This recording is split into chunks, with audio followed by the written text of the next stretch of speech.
Reese's Peanut Butter Cups are the greatest, but let me play devil's advocate here. Let's see. So, no, that's a good thing. That's definitely not a problem. Reese's, you did it. You stumped this charming devil. This episode is sponsored by State Farm. Choices are great. Like with your podcasts, you get to choose what you want to listen to.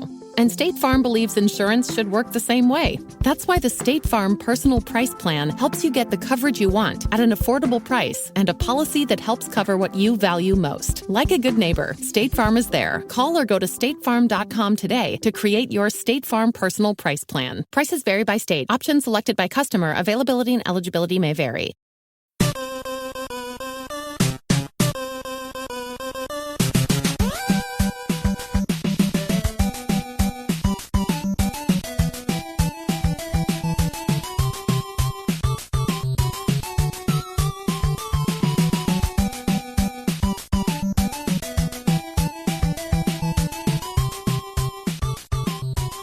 Welcome to the family here on Purple Mafia. I am your host, Paladino Joey, or Joey Awajan. Purple Mafia is available on iTunes, Google Podcasts, Stitcher, and Double Twist. Thank you once again for joining me today. A victory for the Minnesota Vikings, pretty convincingly on the scoreboard. A little scare in the middle, and we just kind of took off, and that's all there was to say. Minnesota wins today 41-17 over the Miami Dolphins. And yes, you see a different philosophy offensively. You see a lot of what Mike Zimmer was looking for, running the ball more often. You got to see pretty much what I predicted. Dalvin Cook getting 140 yards and 2 touchdowns. Does that sound pretty much exactly what I predicted? The only thing different is the score. It's a little bit higher than I predicted. So, yeah, you know, the offense really took it to Miami. And yes, Miami's defense is not that good, though they had some promising moments. And, of course, Kirk Cousins did his usual blue screen of death. He does it every single week. In fact, Kirk Cousins leads the NFL with 17 total turnovers, ladies and gentlemen. But that's the extent of my negative talk, at least for the most part. Wasn't a perfect game or anything, but it was a very well-played game, well executed. You got to see pretty good blocking by the offensive line, quite honestly. Kirk Cousins only sacked twice, though he was hurried quite a few times here and there. And then, of course, I don't know, again, just another weird brain fart where you're just kind of watching it happen. You're thinking, oh, no, that's not real, is it? And then, yeah, it's real. And then it was nothing but a pick six going the other way, and that's how Miami got on the board in the second quarter, after the Vikings opened up 21-0. All pretty much 100 yards on the ground. Kirk Cousins had a perfect quarterback rating at that time, the 158.3, the unbeatable. Dan Bailey made every kick, and he looked like Dan Bailey. He looked like the Dallas Dan Bailey, the number 5 for the Dallas Cowboys. Remember that guy who basically made everything, pretty much led the NFL in field goal percentage, literal field goal percentage. We're not talking basketball, we're talking real field goals, like NBA type, or NFL type, I'm sorry. But it was a beautiful thing to see. You got to see big moments, big plays by both clubs. Dalvin Cook officially on the ground, 136 yards, 2 touchdowns. Had that little breakout early with 26 yards. Even Latavius Murray had an 18-yard scamper to pay dirt later in the game.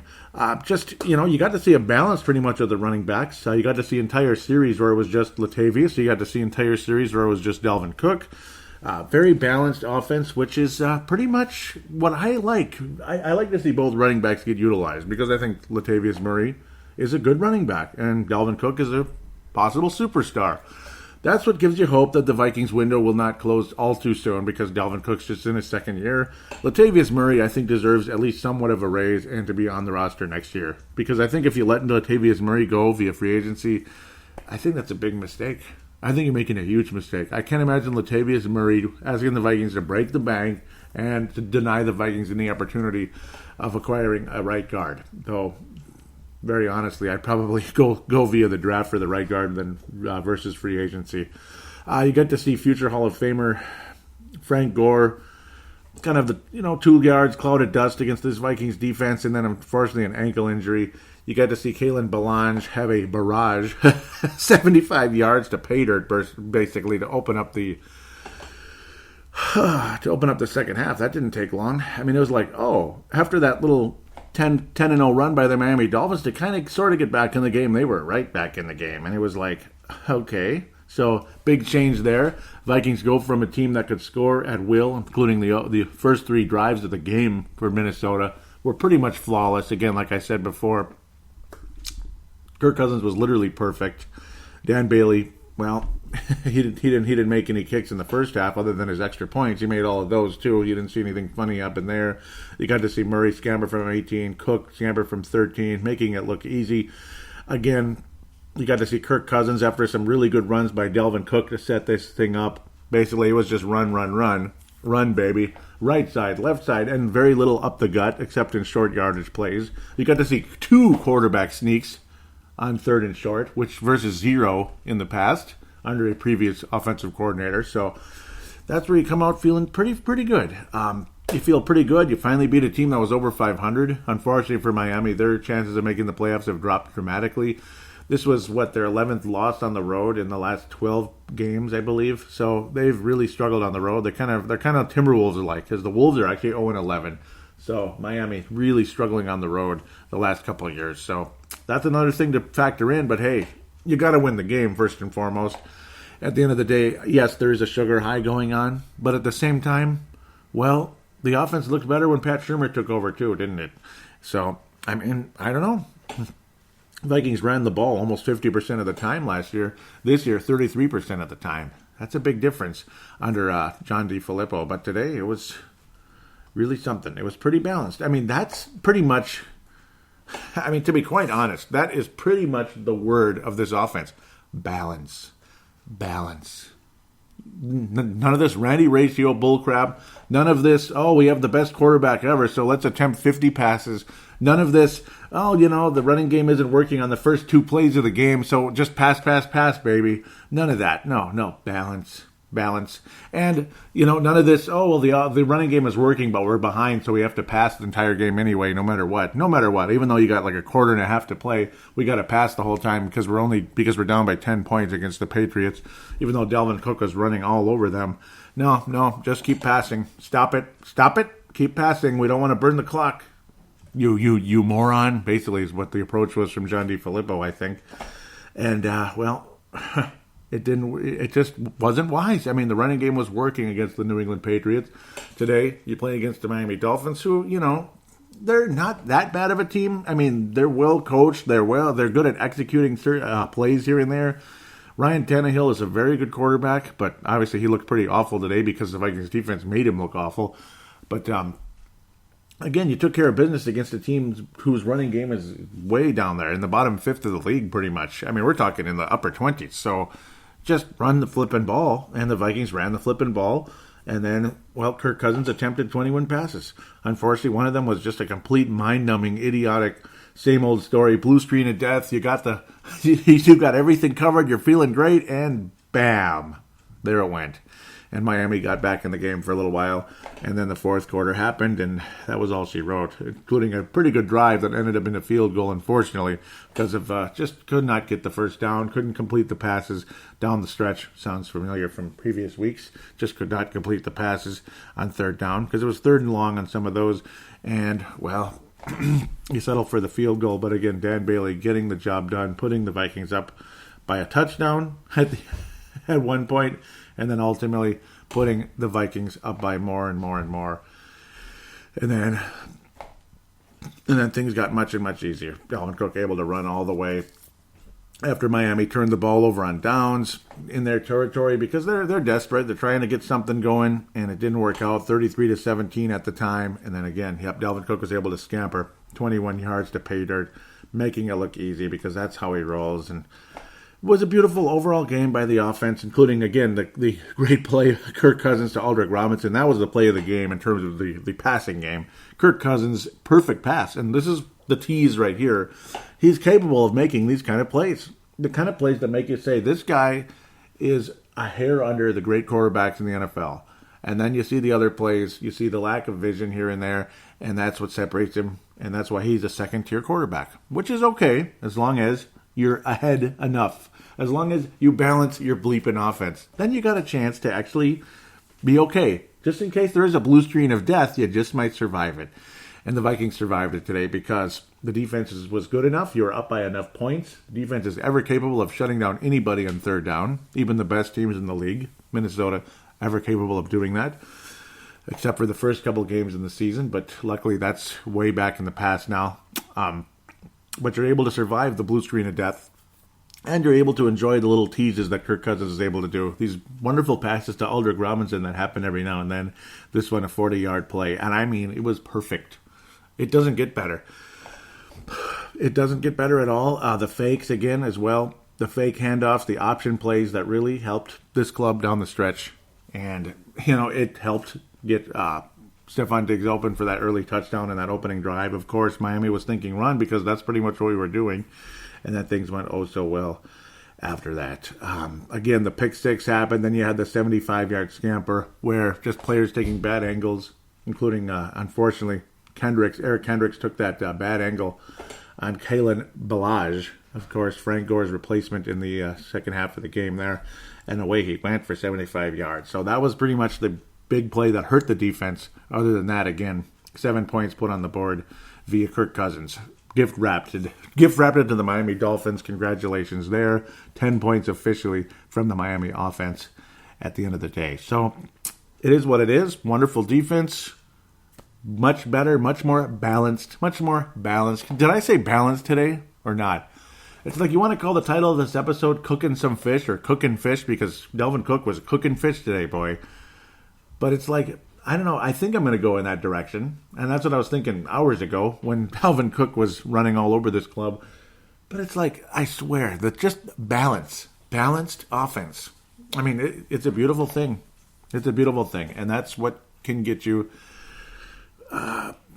That's how you can optimize the talent that this team truly has. And you can also eliminate some of the shortcomings of this offensive line. Remmers, it was like right out of the gate, Mike Remmers, great block for Dalvin Cook. The first run of the game, Mike Remmers, beautiful. And it was, again, 21 yards forward. I mean, it was like, oh my God, this is great. I mean, right out of the gate. What an amazing sign that was, that great block by Mike Remmers up there as at the moment, a right guard, which is what he's not, obviously. Left guard, hopefully Nick Easton could come back. It's going to be interesting to see what you do with Remmers versus Brian O'Neill going into next year, because Brian O'Neill is a really nice right tackle. He's not a spectacular player, but he has far exceeded anybody's expectations this year. It's like let's pretend he's like a hockey player or something. He would have been in the AHL with absolutely just about zero chance of being called up to the NHL, not because he stinks, but because he's not ready for the NHL yet. And that's basically how a lot of people saw Brian O'Neill coming in. Whereas an injury and this and that, and then you have to call him up and, I guess he's not going back down, this and that. In fact, he's on the top line or whatever the heck it would be, top defensive pairing. So shout out to Brave the Wild there. Brave the Wild podcast, highly recommended by somebody. Somebody records that one. I forget who that is. Some crazy guy who's not that good at it. No, whatever. But wonderful overall balanced approach today. I've repeated that about 1 billion times. And then you talk about the defense. Let's also say, again, a shout out to Tyler Cookin, that 33-yard catch, able to stay in there. Looked like he had a concussion with the collision that took place there on that one. Tyler Cookin actually catching the ball, hanging on to it, and making some nice plays. He ended up leading the team in receiving yards. Did I say balance? I mean, look at all the players. Look at all the receivers in this game. That, nobody came off with 150 yards, this and that, because I swear Adam Thielen is getting completely canceled out by defenses throughout the league. Two catches, 2 targets in the game, 19 yards for Adam Thielen. Kind of sad. Treadwell was targeted only once, but then you get Tyler Cookin with 53 yards, Stephon Diggs 49, Aldrick Robinson 44, Dalvin Cook 27, Kyle Rudolph 23. Nothing spectacular, but then again, Miami's pass defense is better than the run defense. And, well, when the run game's working and Miami's ever capable of forcing turnovers, go ahead and do that. Go ahead and head that direction. Even though their best player defensively was unavailable today. The guy with the 7 touchdowns that I talked about last week, 7 interceptions, the Miami safety last week, unavailable in today's game. Minnesota with 9 sacks. That's right, 9 sacks. So just under the new team record by Minnesota going into the Detroit game. 9 sacks. So now already this team this current team, the 2018 Minnesota Vikings, as mediocre as their record is, 7-6-1, have more sacks than any team the Minnesota Vikings have had under Mike Zimmer. So, and that's a pretty good defense. So this team now is a team total, most sacks ever by a Mike Zimmer team. So incredible. Anthony Barr, 2 sacks. Tom Johnson, 1 sack. Everson Griffin, 1 sack fairly late in the game. Danielle Hunter was in those moments when Miami was still in the game, getting those huge sacks, completely wiped them out. And that was the end of that. Mackenzie Alexander again blitzed for a sack, and he had a huge pass deflection in the game. In fact, he had 2.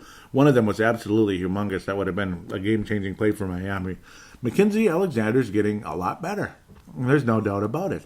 Ben Gideon was solid. Holden Hill didn't see too much action, but he deflected a pass, and he was all right out there. He wasn't targeted a whole lot either.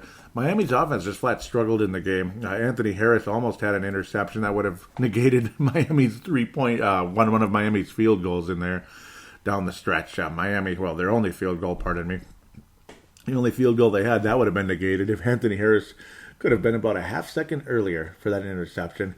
But nobody's mad at him. It was a good play defensively. Again, Eric Kendricks might have changed the game last week if he was able to actually be balanced. I didn't even talk about it in the Seattle game because I was so pissed off and distracted. He would have had a pick 6 on Mr. Russell Wilson, and that would have been interesting because the Vikings would have had the lead at the half. Sheldon Richardson also added a sack in the game. He's had a pretty overall nice season, I'd have to say. He had a good game. Marcus Sherrills had his biggest return of the year of 70 yards. That was pretty awesome as well. The way he was literally walking the tightrope on the sidelines, that was pretty damn awesome too. So what an overall awesome game. Even special teams was good. Dan Bailey made all of his kicks. The special teams, again, Marcus Sherrills was very solid, including spectacular return there. And a guy I never talk about, the former Detroit Lion kick returner / running back is what he really was, Amir Abdullah. He only returned 1 kick, and it was 24 yards, very solid. And he's been very good since joining the Minnesota Vikings. I basically never talked about him. Amir Abdullah, the former Detroit Lion. He's basically the 3rd running back, but we're very happy to have him. Maybe he's the reason why you don't keep Latavius Murray, but I don't know. We'll just have to wait and see what happens at that. I like Amir Abdullah an awful lot, actually, but I love Latavius Murray, and I love Dalvin Cook. I'd like to keep all 3 of them if humanly possible. Of course, Dalvin Cook is the no-brainer on Minnesota, hopefully for the next 10 years or so. Yes, sir. What a fun game, though. Fun overall game. You got to relax. You didn't feel any blood pressure coming up. I mean, even when it was 21-17, I wasn't that nervous. I don't know why, but I just didn't get all that nervous.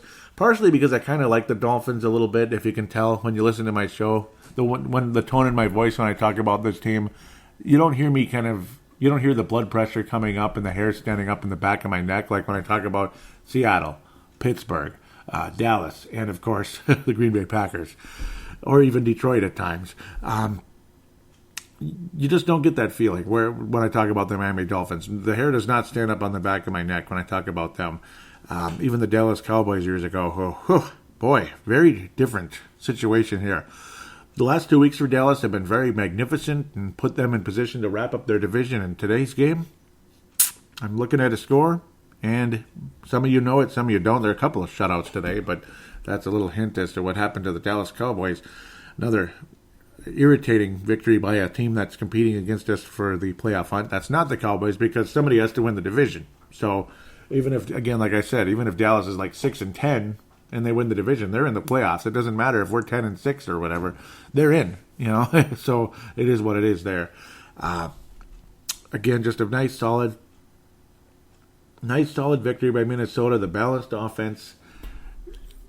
Just what more is there to say? Fran Tarkington Award for today's game. I'm going to give it to Dalvin Cook. He absolutely deserves it. Defensively, it's Danielle Hunter again. I mean, it's like I keep kind of passing it out to 2 sides because I don't want Danielle Hunter or whoever else it is defensively to get ignored or one way or another. Unless, say, the defense just flat out dominated and the offense didn't. But I think the offense and the defense dominated today. I think they did. Outside of Kirk Cousins and his gosh darn Mickey frickin' blue screen of death, which continues to happen. 2 more years and we have to make a decision on what we do at quarterback. Keep him or kick him to the curb. We'll see. But or he kicks us to the curb because we hurt his feelings too much. I don't know. But Fran Tarkington Award is going to be shared. Of course, Dalvin Cook absolutely deserves it offensively. Danielle Hunter deserves it defensively. Danielle Hunter, to me, if there was if today's game was the final game of the regular season, Danielle Hunter is the Fran Tarkington Award for 2018. He would be the second. It would be a second Fran Tarkington of the Year award in 3 years. That's how good Danielle Hunter is. That's how good he is. He's that valuable to this team. 2 in 3 years. And back then, he wasn't even a starter. Back in 2016. That's how good that guy is. That's how high I feel about him. Dan Bailey, though, looks like the kind of guy you'd want to keep around another 5+ years, which I wouldn't be against. I wouldn't. It would be nice to see him be the solid, reliable kicker he's been in the past. That would be freaking awesome, because we've been lacking that forever. Okay, so the Christian Ponder Memorial. Can you guess who it is? Is it, no. Is it Eric Kendricks because he didn't make the tackle on that 75-yard scamper?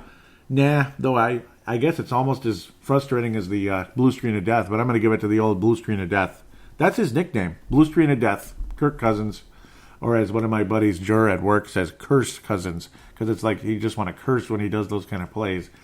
But Kirk Cousins, again, I mean, as good as he is, as spectacular as he is, those blue screens of death are about as reliable as Dan Bailey was with the Dallas Cowboys with his kicks. That's how reliable it is. Every game, Dan Bailey made those kicks, right?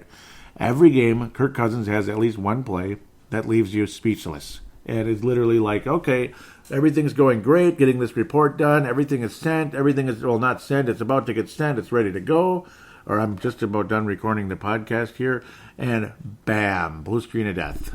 You've got to be kidding. I just wasted 45 minutes of my life. Wow. Or God knows how many minutes. That type of thing. That's why Kirk Cousins is getting the Christian Ponder Memorial for this episode. I hope I didn't say somebody else. I hope I said Christian Ponder. I hope I didn't say James Shepard. That would be the Brave the Wild show. The Christian Ponder Memorial is going to Kirk Cousins for that same old thing. Kirk Cousins, not Kurt. With that said, Kevin Stefanski. I'm going to give an addendum and errata right now before I wrap up this segment. I just about did. I was just about to say I'll be right back, but no. Last show, at the end of the episode, for some bleeping reason, the name Ed Stefanski came out because I've heard that name a million times. Ed Stefanski. That is Kevin Stefanski's father, an NBA executive. Very well-known guy named Ed Stefanski. It's Kevin Stefanski, and I said Ed. So I deeply apologize. I know I've heard the name Ed so many times, so it's like, yep, it's Ed Stefanski. It just randomly came out of my head, so deeply apologize, Kevin Stefanski, and Denim and errata for the last episode. With that said, let's take a quick break, come back, and look around the league, see how the playoff situations are setting up, and let's get ready for next week's game.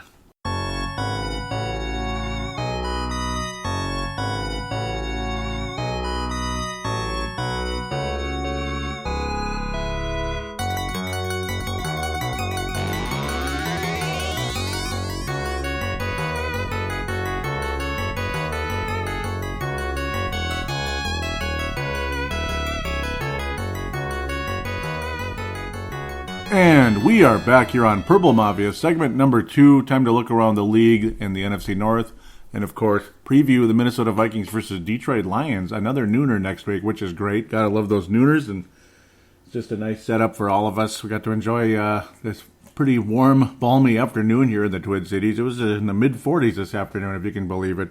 Yeah, so those of you obviously not from Minnesota, not in Minnesota currently, it's pretty darn warm for this time of year. So something to think about there. Let's look across the league a little bit. We'll open up, of course, tonight, Los Angeles Rams are hosting the Philadelphia Eagles. Nick Foles and the world champion Philadelphia Eagles. Nick Foles is back as the quarterback because Mr. Carson Wentz has a back injury. So, unfortunately for him, he's out at the moment. Philadelphia fighting for their playoff lives, and they have to do it in Los Angeles. And I love those home uniforms, those retro home uniforms. I like that they do that. They go in with that look. It's I hope they never go away from it, quite honestly. Good idea, and I'm guessing the Rams are probably going to win that game, but we'll monitor that during the course of this show. Carolina Panthers host the more than likely soon-to-be Super Bowl champion New Orleans Saints. That's just, if they have home field advantage throughout the playoffs, we knew what happened last time, unfortunately. So we all know what happened last time, and I don't know. I think this team's a lot better than the 2009 Saints, as good as that team was, and they won it all and all that, but oh boy. The other Los Angeles team, extremely impressive win today. I mean, this was a signature win for that franchise, of course, and especially since moving to LA, trailing 14-0 against the young man over there, Patrick Mahomes, of course, future superstar and all that. But the Los Angeles Chargers, well, how about this? They are now, well, they're tied with the Kansas City Chiefs for the division lead now, 11-3. Unbelievable. The LA Chargers just might host the AFC. That's absolutely nuts. They win by 1 point today. Nice, strong finish in the fourth quarter. Wow. There's two teams with 11 wins in Los Angeles right now. That is extremely impressive. So the city of LA, just a couple years back, they had nobody for about a 20-year period. Again, the LA Raiders moving to Oakland, moving back home to Oakland. The LA Rams moving to St. Louis, and then they moved back to LA all these years later. And, of course, the Oakland Raiders off to Las Vegas. I think I talk about all those things pretty much every show, but what the heck. Might as well say it again for some of the new listeners that might be listening at this stage.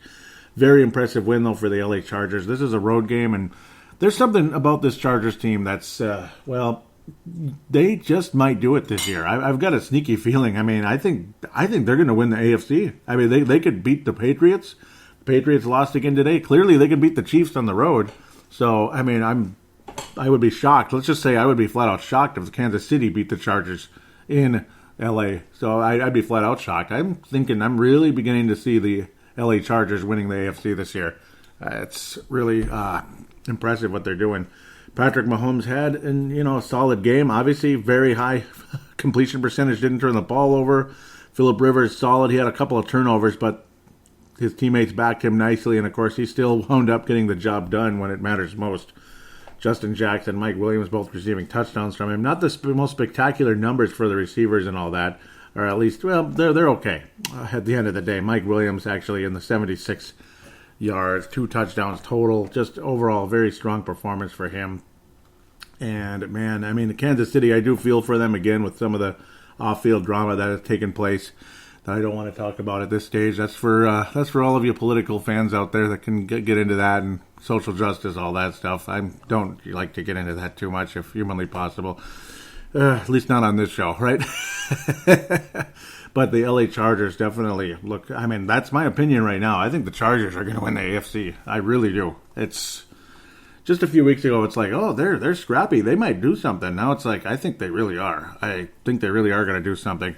Houston's another team that's emerged nicely over the course of the season. Of course, their schedule a bit easier than the LA Chargers schedule, but hey, 10-4 is not bad. They're looking good. I mean, maybe they're going to finish 11-5, 12-4 this year. First place in the AFC South. I mean, they I don't know. They're fighting for a first round bye still. There's a possibility. They put the Jets to 4-10. Pardon me. This was in New York, also. By the way, MetLife Stadium, 29-22. Strong performance, Mr. Hopkins there. Holy cow! Deshaun Watson also getting sharper and sharper. Almost 80% completion percentage. Quarterback rating 134.2. Did not turn the ball over. Sam Darnold had one of his best games in a while. He did not turn the ball over. It's a miracle. No turnovers for Sam Darnold. That's pretty damn good. At the end of the day, the star overall, though, at least on the receiving side, DeAndre Hopkins, 170 yards. Adam Thielen, like numbers earlier in the season with a couple of touchdowns. Man, awesome game for the Houston Texans. They continue to climb, and they're going to make the playoffs this year without a doubt, I'd have to say. Cleveland Browns beating Case Keenum and the Denver Broncos. The Cleveland Browns have 6 wins. They are 1 game under 500. That is some crazy stuff, considering what the Cleveland Browns were 2 years ago. 0-16. And then last year, was it 1-15? Yeah, what a difference a coach makes, huh? What a difference a year makes for poor Case Keenum, too. Different team, this and that. Couple of interceptions. Could not get the job done. That's it for Denver. They're 6-8. They're done. I mean, Cleveland is more likely to make the playoffs than the Denver Broncos. Cleveland is more likely to make the playoffs than the Denver Broncos. That is saying more than a lot right there. Couldn't be happier for a lot of the Cleveland Browns fans out there, including Vince Germano out of Australia. Baker Mayfield looks like the goods. Had a couple of turnovers today, a fumble lost and an interception, but still, good enough against a pretty good Denver defense that's still hanging around. Atlanta finally let out their frustration against the poor Arizona Cardinals. Oh, I sympathize with that team because I like Arizona. I do. You might think I'm kind of weird or something saying that, but I like Arizona, and I feel for them, but we'll see. I mean, get that offensive tackle or whatever it is. Maybe save us that offensive tackle or guard. That's what Arizona needs probably right now, or really anything. They have their quarterback of the future, or so they want you to believe. Atlanta, again, taking out their frustrations on this season all over Arizona, 40 to 14. They have 9 losses already. Matt Ryan and co. I don't know. I mean, I guess there's probably going to be a coaching change. As good as Dan Quinn was just 2 years ago, things have really come apart in a big way. They're just coming apart at the seams. Mike Glennon got a significant amount of snaps today, and he performed a lot better than Josh Rosen. Came in relief. Josh Rosen just was horrible. Mike Glennon was respectful, I guess, putting a couple points on the board down the stretch. That's about all there is to say. Josh Rosen does not look like much, in my opinion. 3 turnovers in the game. I don't know. He's kind of in over his head right now. We'll skip the Detroit and Buffalo, Chicago, Green Bay for now. That's the NFC North already. Cincinnati also taking out their frustrations on another very inferior team. 30 to 16 over the Oakland Raiders. Raiders 11 losses on the season. Cincinnati, they're done for the year, just like Denver, 6-8 with the win. That's how done Cincinnati was, even coming into the game. Derek Carr just back to his usual mediocre self. I don't know, completing about half of his passes. Just nothing to talk about really there. Jeff Driscoll, not Phil Driscoll, but Jeff Driscoll. Turnover and such, not a very spectacular game, but Joe Mixon really picked up the slack, got the job done, and the Cincinnati defense did a couple of good things as well. Joe Mixon, spectacular out there, 130 yards, almost 5 yards a carry. That's Terrell Davis-like, a couple of touchdowns as well. Literally a Terrell Davis type of game for Joe Mixon, and good for him. Jordy Nelson, basically the only bright spot for the Oakland Raiders, the former Green Bay Packer, we all know. Still looking good out there, 44-yard reception along the way. Darren Walker as well. So a couple of opportunities for Oakland that just did not generate a whole lot at the end of the day. Unfortunately for Oakland, they're just finished. Indianapolis, this is a game I was talking about earlier.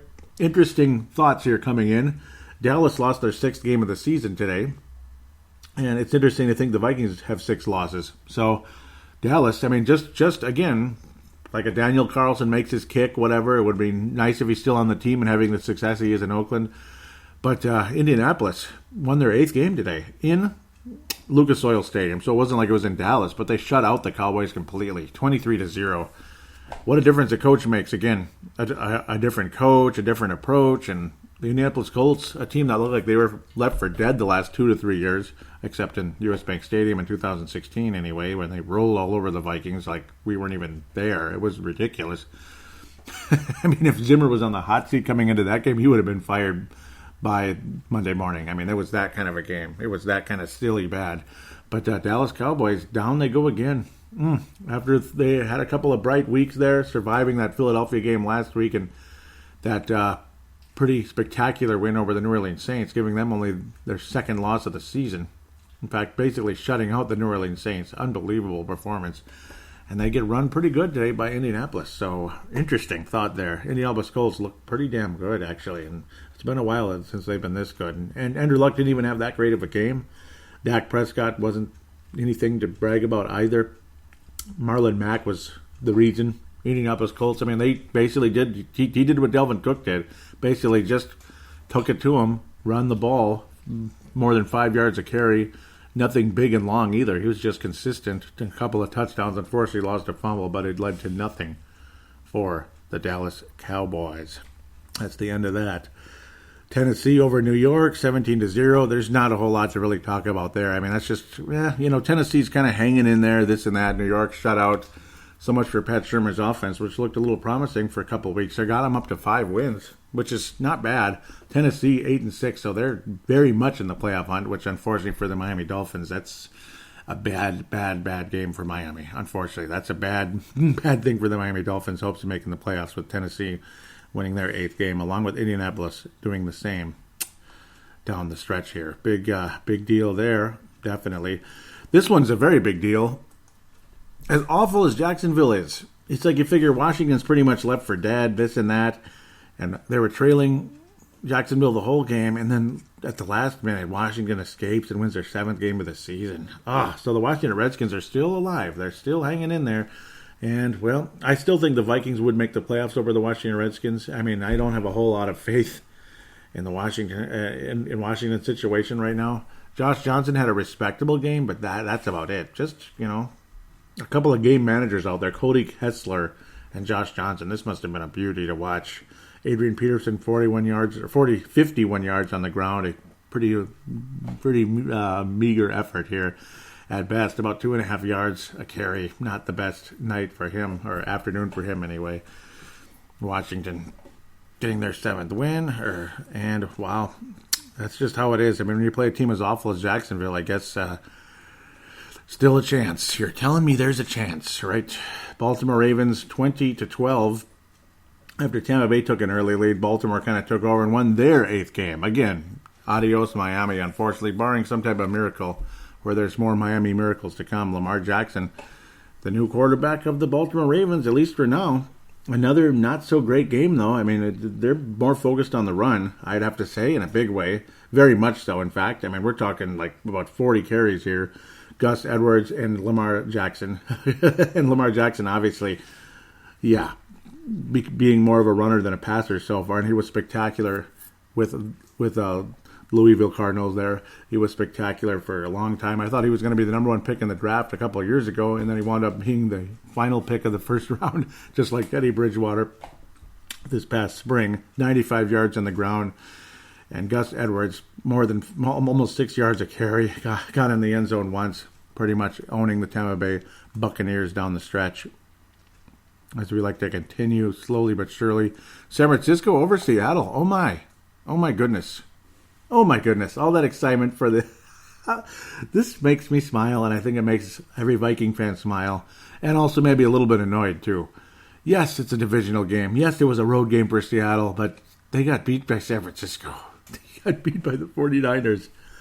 Oh my goodness. He had to go to overtime and everything, but San Francisco got their 4th win of the season. Nick Mullins, he hasn't done a bad job, has he? He really hasn't. And Russell Wilson was good, very efficient. Both quarterbacks in the 100 teens in this game in quarterback rating. No turnovers of any kind. Only 3 sacks each, very solid. Chris Carson, again, the young super rookie there, running back, very good game. Very solid performance, 119 yards and a touchdown. Matt Breida, not nearly as good for San Francisco, but they just got the job done, despite even the return of Doug Baldwin. So very nice to see San Francisco survive. Robbie Gould making 4 field goals. 49ers able to get in field goal range, and that's what got it done. Robbie Gould, the former Chicago Bear, was as good as gold. Yeah, I know, that's cute. But, hey, off the leg of Robbie Gould, and that got the job done. They got in field goal range, and Gould did not screw up. Gould did not choke and let his team down, including the final kick of the game. So Robbie Gould definitely would be the Joe Montana Award winner for the San Francisco 49ers, I would have to say. The Pittsburgh Steelers just beat the Patriots. Patriots just could not get anything going. They're still in first place in their division, but now they have 5 losses on the season, and Pittsburgh's 8-5-1. I wish the Vikings were 8-5-1, but we're 7-6-1. So, yeah, one of the cute little games. We'd have 8 wins. It's just one little thing. It's amazing how one little thing here and there, one bounce of the ball, one just whatever it is. Like how things set in motion and the game falls apart. Even that Saints game, how everything fell apart after Adam Thielen fumbled, and really he hasn't been the same since that moment. Pittsburgh, well, they're just better today. A road game for New England. They just did not show up to play. And Jalen Samuels has been fantastic in the absence of Le'Veon Bell, as has Stephen Ridley. They've showed up nicely. Jalen Samuels, really a great game, though. Gosh, 25 yards was his long, and yet he averaged almost 8 yards a carry. New England just struggled the whole game. Despite opportunity after opportunity for the Patriots, they just could not get the job done. And then you had an interception by Tom Brady in the red zone. Well, I mean, normally the game would have been tied 17-17, basically, in that situation. But it just didn't happen. So, heartbreaking, disappointing, and that's just how it goes sometimes. Wow, strange to see the Patriots as a 9-5 team, but that's reality. I don't know. They're going to have a hard time winning the AFC this year, but I guess anything is possible. I mean, the 88 49ers were 10-6, but everybody knew they were still the best team in the world, and we all know what happened at the end of the day. Philadelphia leads 3-0 over the Rams, but now they're very much in the red zone. Jared Goff, play action, and it It went to Gurley anyway. And wow, that guy is about the best running back in the NFL, I'd have to say. So, Buffalo, Detroit. Wow, what a meh game this is. Just meh. Buffalo gets the job done, 14-13. The Vikings couldn't keep them to 14 points. We still would have lost that game, which is really sick when you think about that. Detroit only manages 13 points. Nice black and blue game against the Buffalo Bills, who now have the same record as the Detroit Lions. Matt Patricia not feeling good right now. I can't imagine. That's nasty. Josh Allen, again, the world's best running quarterback at this stage. Well, kind of. Not today, though. Not today. He did get in the end zone. He did get in the end zone, but Detroit not having it. So good on them, at least. But again, Detroit not coming out as victors at the end of the day. Something else. Just a mediocre, yucky, boring game on both sides. Chicago, well, they did what we thought they were going to do in the season opener against Green Bay, the way they were playing. They've now won their 10th game of the season. And, boy, if somehow the Eagles upset the Rams, which would shock the heck out of me, don't look now, but the Bears might wind up with the freaking first-round bye. And if they do, well, it's going to get really interesting then. Because I think they go to the NFC title game against the Saints. I think so. And I think that possibility is very strong that it could happen that way. Chicago Bears, this was not the best game ever. Green Bay is on a little bit of a sugar high, though, with their coaching change. That kind of sounds familiar to the Vikings right now with the offensive coordinator. But a solid game by the Bears. They just got the job done 24-17. Green Bay had a really strong third quarter, making things interesting. But the Chicago Bears defense really took charge late. And, of course, the Bears end up finishing the game with their 10 points, getting the job done.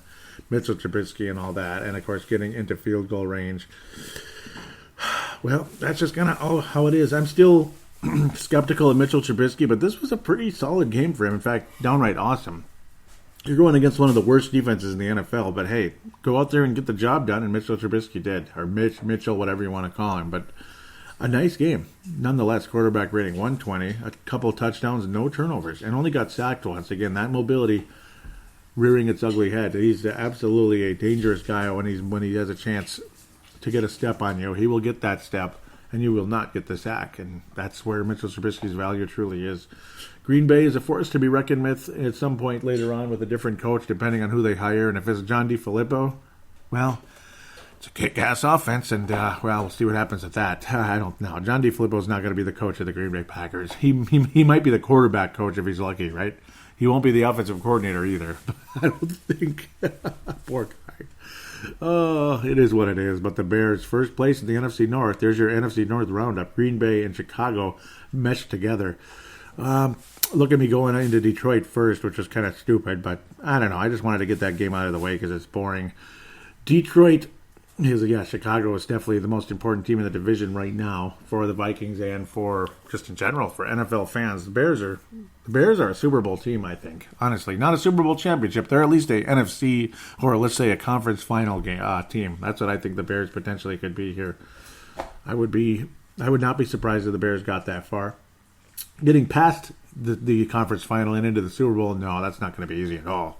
If they do, they'll probably win the whole thing, unless the Chargers have something to say about it. God, I'm going all over the place. Matthew Stafford, very efficient player. Obviously, he can scamper. He can do what he can. Detroit's got something of a running game. We stole one of their guys, of course. They let him go. Amir Abdullah and the Vikings were able to get him. Theo Riddick is a guy who's given the Vikings headaches in the past. LeGarrette Blount, dangerous at times. But I like the Vikings' chances against Detroit, even if it is in Detroit. Matt Patricia's just, I don't know, I don't think it's a good match. I think Detroit had the right coach. Even though Jim Caldwell isn't the perfect guy, I thought he did a good enough job. I really do. I thought he was a better coach in Detroit than he was in Indianapolis. And heck, he got the Indianapolis Colts into the Super Bowl. Let's not forget that. Only did he get beaten pretty badly by the Saints in that game, but still, that team almost went 16-0, man. They almost did that year. Almost went 16-0, the Colts team. Let's not forget that. Just because they didn't make it to the Super Bowl doesn't mean they weren't a really damn good team. Or they didn't win the Super Bowl, pardon me. Doesn't mean they weren't a damn good team. Theo Riddick, again, he's a dangerous guy here and there, but why can't the Vikings beat Detroit? I mean, absolutely they can. Kenny Golladay, definitely a force to be reckoned with as well. He's really emerged this year. 146 yards in this particular game. Wow, big showing there. 146 yards. Couldn't get in the end zone, though. This Detroit offense is sputtering in a big way.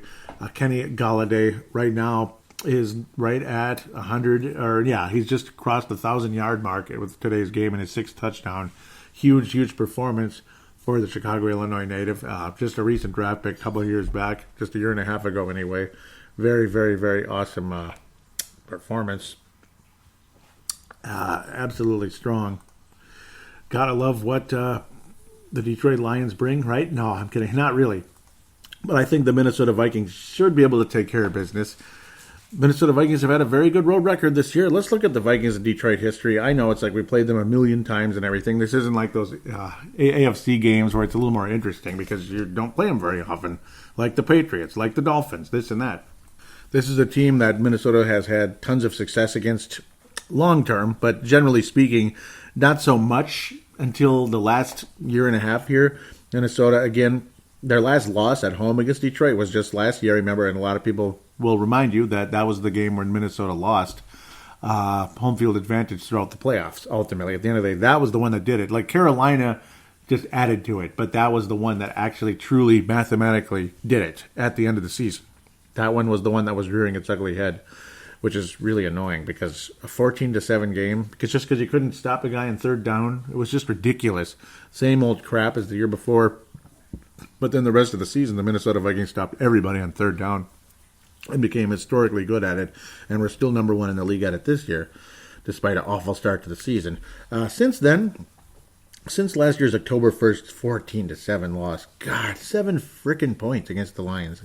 Jeez. And I remember Case Keenum sucked hard in that game, and a lot of people were ready for Sam Bradford to take over. I still remember that very well. And he did take over, and he hobbled around like a statue, and he couldn't do anything. And then Case Keenum took over and saved the day. That was kind of cool. Kind of saved the day. No, he brought the energy.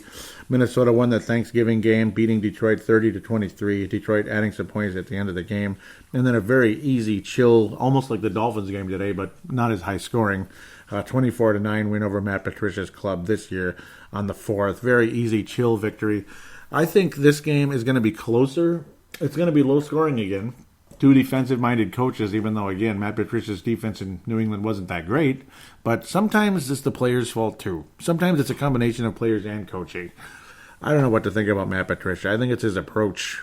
He's probably, he's better off as a coordinator. I don't think he's, like, that bad as a coordinator. I think he's a good coordinator. But, again, the same old story. How many times have we all gone over it with Bill Belichick, the coaching tree? It's just a joke. It never works out. So it just kind of is what it is when you sit down and think about it. It always dies.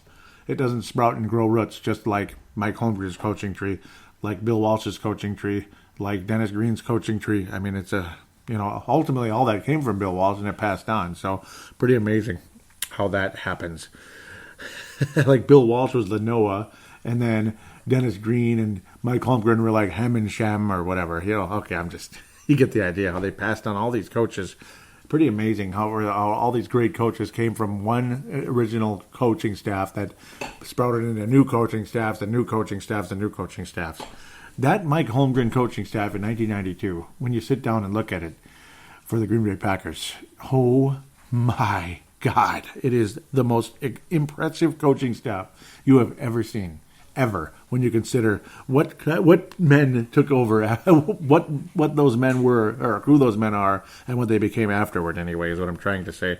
Overall, Minnesota's history against Detroit, 73-39-2 at the end of the day. Hard to believe we actually tied, but we're talking, I don't know how far back, 1967 and 1964. Wow, only 51 years ago and 54 years ago.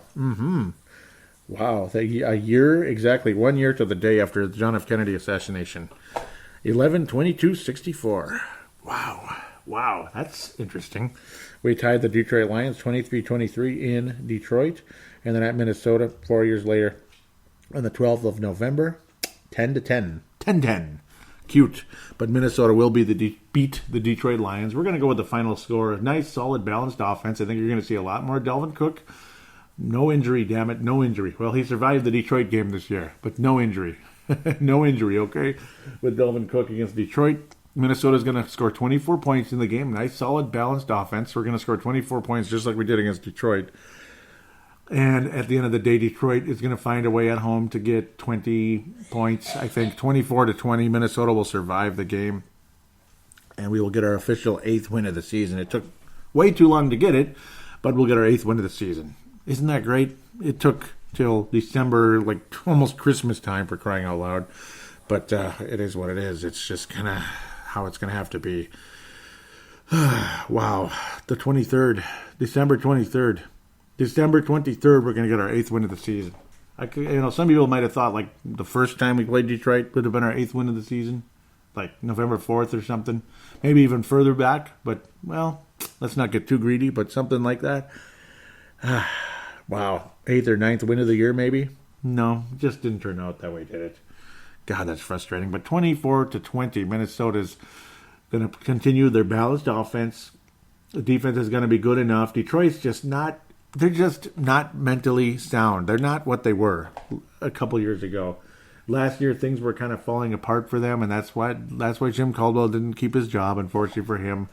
And right now, I think they're worse than last year in a lot of ways. And, well, a lot of people will tell you that. You just watch them play, the body language, all that. It's just not the same. There's no excitement at all with that team. Maybe a moment or two here and there, but generally speaking, it's not week to week. It's just play by play, and that's it. That's it. With that, we'll take a break, come back for fan interaction, and wrap this show up.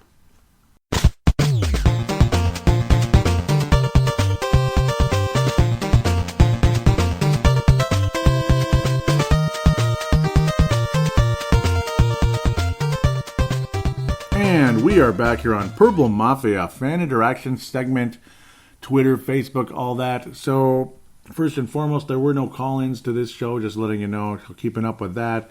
At Purple Mafia Show is the Twitter account.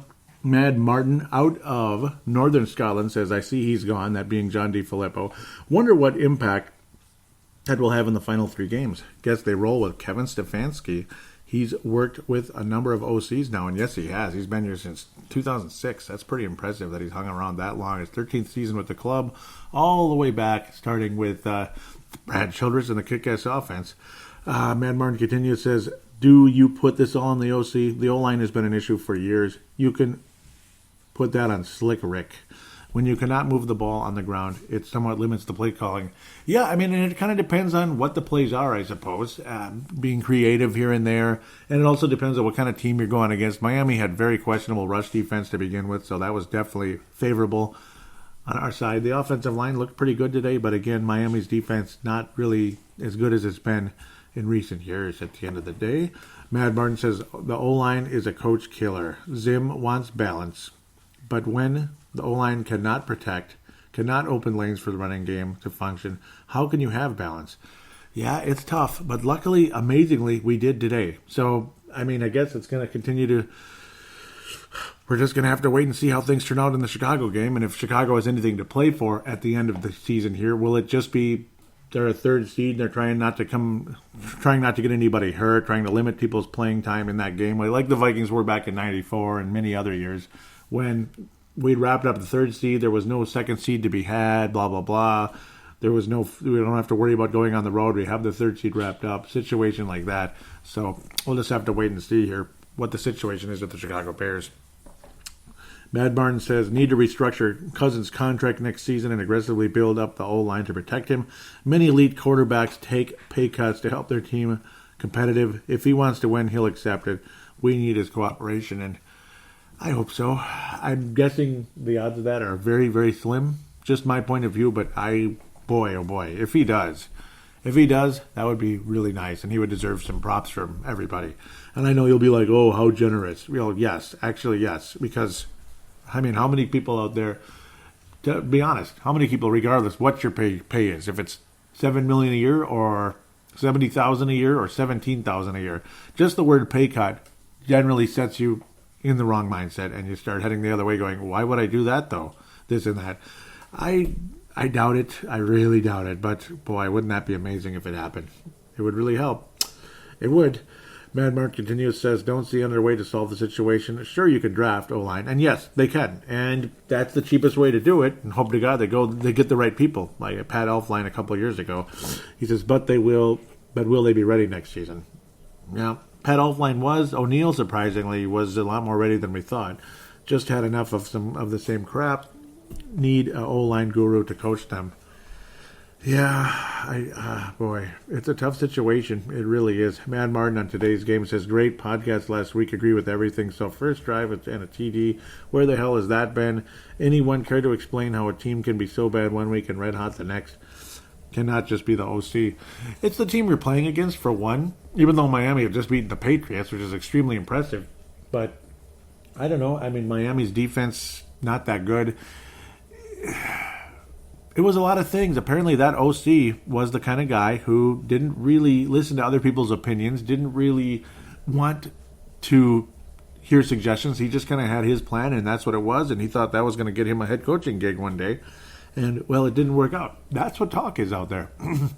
That's what the talk is out there about Mr. John DeFilippo, that he really wasn't the kind of a team player that you'd expect on a coaching staff, coaching players, like a quarterback. Like, why not work with the quarterback a little better rather than this is the play and that's that.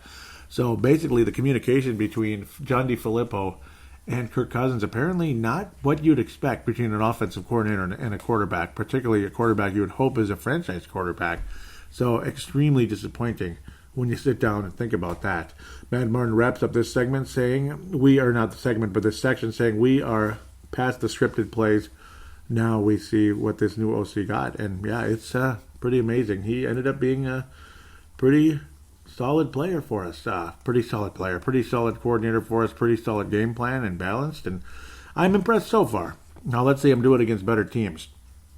Even against Detroit on the road, I think is more challenging than against the Miami Dolphins in U.S. Bank Stadium. Even though the Dolphins have had an okay season, it's still not been that great at the end of the day. And obviously the way their defense is struggling, and of course the missing safety, the star safety of the Miami Dolphins, definitely a problem. So we'll take it. We'll take what we can get. That's pretty much all you can say about the National Football League these days. Now we head to the Face of Craze, but first a shout out to MN Vikings Haven. MN Vikings Haven. Want to thank Trevor Wickerin, the founder of that Facebook page, for allowing me to post links to the most recent show. Very, very much appreciated. Really appreciate you each and every week for allowing me to do that. MN Vikings Haven in-game threads, post-game threads, news, comments, rumors, whatever it is. You can comment, enjoy the conversation on there. Very, very, very nice place. I encourage you to join it, and thank you again for allowing me to post the link of Purple Mafia on that page. Greatly appreciated. So, I don't think there was anything outside of just the threads. And no, there are not. So now we'll briefly look into the in-game thread of Fumile Paso. This thing is becoming much more of a mess than it was before. I'm getting kind of frustrated with it. It's not making a whole lot of sense anymore. Why is it putting all my posts in the same spot and throwing people's all over the place? It's just a complete mess. I'm not happy with this, how it's turning out. Yeah, they're screwing this up, so I'm not happy. I might just go to the post-game thread. Is there anything in the, yes there is, the most recent show, the Emerald Curtain. Leland Albertson, here we go, says, thanks Joey for the generous compliment on my post. Maybe the change in play calling will spark the team, knowing heads will roll at the end of the season can put drive into a person's output, and that's for damn sure.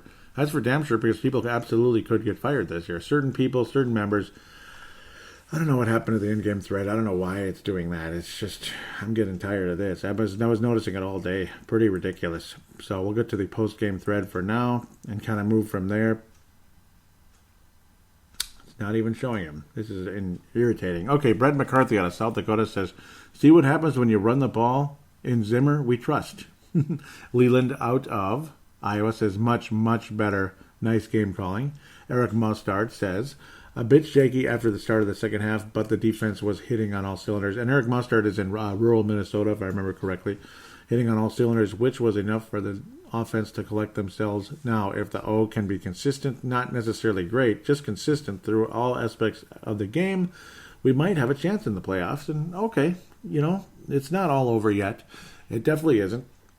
Again, it's all about if we can have a sizable enough lead with a good enough offense with all these weapons, and of course the defense keeps you ahead, maintains the lead because they're such a damn good defense. Maybe you can survive a blue screen of death type of moment from Kirk Cousins, as long as he doesn't do it at the big moment, at the big game. That's the fear. And so far, Kirk Cousins' record against winning teams has been just flat putrid, like 8-24 or something like that. That's like god awful. It's got to be better. It's got to be better. So, Mark Carlson from Iowa, Purple Mafia Hall of Famer, says, like a hot grill, cooking with cooks. Left a nice sear on the field. And the sacking machine was switched on the dialed up to high mode as well. Skol, Purple Mafia. And thank you very much, Skol, Mark from Iowa. Indeed. Brent Jacobson says, not sure if the Dolphins are that bad. If Stefanski made that much of a difference, or what, but I love this ass-kicking we put on the Dolphins today. It was very impressive, and yeah, he's not sure what the deal is. Were the Dolphins this bad, or was Stefanski that good? Might have been a combination of both. Like, the Dolphins have been awful on the road. They're like 1-11 or something in their last 12 on the road. It's the last couple of years. It's like insane. And then Kevin Stefanski, you got the sugar high side of it, but you also have the better approach. Like when Pat Shurmur took over, it was better. It was obviously better, and that's why Pat Shurmur is a head coach, because obviously it was a more balanced approach, and it also reflected on plays that, well, you don't have to have the best offensive line of all time to get the playoff and to complete the pass. And, quick screen passes, this and that, definitely helped. It was quick plays rather than what Norv Turner was looking for some long passes down the field, which did not give Teddy Bridgewater time to get rid of the ball before he got sacked or strip sacked in Arizona, which cost the Vikings a chance of maybe multiple home games in 2015, which would have been really friggin' cool. Brett McCarthy says, loved this game plan. Vikings win out. Skol. And Gerald String out of. And again, Brett McCarthy out of South Dakota. Gerald String, Purple Mafia Hall of Famer. Brent Jacobson, Purple Mafia Hall of Famer. Mark Carlson, of course, he says, just got home and reading some of the comments, excited to watch on Game Pass tonight. So, yep, Gerald String was not available earlier. Not a whole lot of comments in this one. A bunch of back and forth conversation in the in-game thread, which was very, very, very enjoyable, I thought. I think everybody had fun today talking about this one. Just a few scary moments. Again, the pick six that drove everyone absolutely up the wall. And I'm still not understanding why it's set up this way. Brett McCarthy was saying, happy holidays all. Here's to a new offensive coordinator and a win. And yes, absolutely. Thank you very much. Merry Christmas and happy holidays to you as well. Josh Mayer Henry, very active. Yankee was asking why the need for a quarterback sneak on 2nd and 1. Well, because the offensive line protection hasn't been that great on some of those short situations when running the ball, and the quarterback sneaks are extremely, like them or not, they're extremely effective. They are, whether you're Tom Brady or Russell Wilson, they're extremely effective. And Tom Brady's like great at those, by the way. And Kirk Cousins was 2 for 2 on him. So Eric Mostard was saying, run all damn day. Great day for Eric Mostard, I think. I think he was outstanding throughout the entire show. I think Eric Mostard is going to deserve the gold star for this episode. Going to give it to Eric Mostard. He's from South Dakota. Okay, he's a friend with Tony Coleman. Eric Mostard is going to ring in the gold star for this episode. Silver star, Mad Martin for sure. I mean, without a doubt, Mad Martin absolutely awesome, like he always is. Missed the calls, missed the audio submissions, but it is what it is. Sometimes you don't have time, or you don't get it to me before I record, but you still can do it, and there's nothing wrong with that. That guy is just unbelievable. Brent Jacobson, same thing. Love the phone calls and or audio submissions, whatever it is. All of you out there, don't forget to do that. It's more than you're more than welcome to do it. It's more than welcome on the show. I love hearing what you have to say, and I'm sure the listeners love hearing you as well. I mean, I've never heard anybody complain about any call ever. So even if you rip the Vikings, if it's your opinion and you're frustrated about a situation like last week, that was awful. And of course, the Patriots game was awful. So you had every right to get mad and frustrated and scream and yell. That's just how it goes sometimes. Again, Mad Martin got the silver star, Eric Mostard gold star, the bronze star. Well, I mean, Brett McCarthy, Josh Mayer, Henry, you guys could get it every week. You're spectacular. I'm going to give it to you guys this week for sure. Very active throughout the boards, and really appreciate the conversation throughout the game. It just keeps things really fun, entertaining. Both of you are going to be in the Purple Mafia Hall of Fame sometime very soon. Absolutely. So one of you for sure I think is going in this year. For sure. So just a little hint at that. I want to thank you guys so much for those of you that have told your friends about the show. Of course, looks like Eric Mustard, Mr. Tony Coleman told him about the show from what I can tell. I really appreciate that. And thank you guys for making me a part of your Monday morning, Sunday night, or whatever the situation is, depending on when the game is. Maybe Black Friday, right? If it was a Thanksgiving game like last year and the year before. A frustrating loss in 2016 and the awesome win in 2017 and that fun season that we all enjoyed. That was just amazing. Hopefully there's still a chance something can happen. I'm stunned at the Philadelphia and LA Rams game. Still 7-6. What the heck? Very low scoring for the Rams offense. They have struggled mightily. And Philly's defense holding their own until that play. Todd Gurley just got about 11 yards there. So, okay. But it's Todd Gurley. Yeah, it is what it is. Again, I want to encourage you to call into the phone lines, 209-736-7877, 209-736-7877. It is a voicemail. Do treat it as such. Mention you're calling it for the Purple Mafia Show. Do your statement, shout-out, comment, question, and opine. Greatly appreciated. The same phone line, you can get to it via Facebook Messenger by simply clicking on the Call Now button on the Purple Mafia Facebook page, facebook.com/Purple Mafia Show, as I mentioned, or Purple Mafia Show. Click on that. It goes through Facebook Messenger, so no matter where you are in the world, it'll go to the same voicemail, which is 3 minutes long, unfortunately, but it still works nicely. I highly encourage using the audio submission route, which, again, you just use the free voice recording application on any smart device on the planet. Treat it like a phone call. Keep it to 5 minutes or something like that. But, if you have a lot to say, you have a lot to say, and it goes longer. It's not the end of the world. It's more than welcome on the show. Just don't expect me to hyper-analyze every single thing. That's if you say like 900 things, I'm not going to chew on all that. I'm going to just let the listeners hear you, and that's all that matters, is that you get to say your point, rather than me analyze everything you say. But, I'll analyze some of it, but not the whole dang thing. That would be kind of silly. It probably... I don't know, maybe you'd be annoyed with it, probably, if anything. So, welcome to the show. That would be spectacular if you could join. Any of you out there, Mark Carlson, Dave Hickey, always welcome. Brent Jacobson, Sebastian Barton, Sebastian Balls, Eric Mostart, Leland, hey, Gerald String. Would love to hear Gerald on here sometime, anytime. Brad McCarthy, Josh Mayer Henry, Justin Mayer Henry. Okay, I could say all your names forever. And of course, Mad Martin, spectacular superstar there. With those audio submissions, just a legend, man. Great radio voice, great radio presence, very strong opinions that are just, very, very, very heartfelt and very well done at the end of the day. Very knowledgeable as well. With that, again, hope you can write a positive rating on iTunes. Would be greatly appreciated. iTunes or Stitcher would be greatly appreciated if you could write a nice positive review, 5-star rating. It only helps potential new listeners to join the show, makes it attractive for others. Would be greatly appreciated. As I stumble all over myself saying that, God bless all of you. We're heading into the end of the Christmas season already. It's going very quick again, which really sucks. I would hate to have to see it all end, and then we get into January and all that, but at least the daylight gets longer and longer and longer and longer again, and then before you know it, it's spring and it's Easter. So Father Time waits for nobody. It is in a hurry all the time. So with that, we're going to sign off. A bit of shorter show today. Not as much to say from comments and such. Just kind of a chill, nice victory, and it felt good. Just like on AM 1500, that was a very short vent line because there was nothing to vent. It was just hey, it felt good. That was a nice win. Before I ramble anymore, I'm going to wish all of you a nice week. I hope it snows before Christmas again. Damn it, but if it doesn't, it doesn't. God bless. We will talk to you again next week. Hopefully another Vikings win.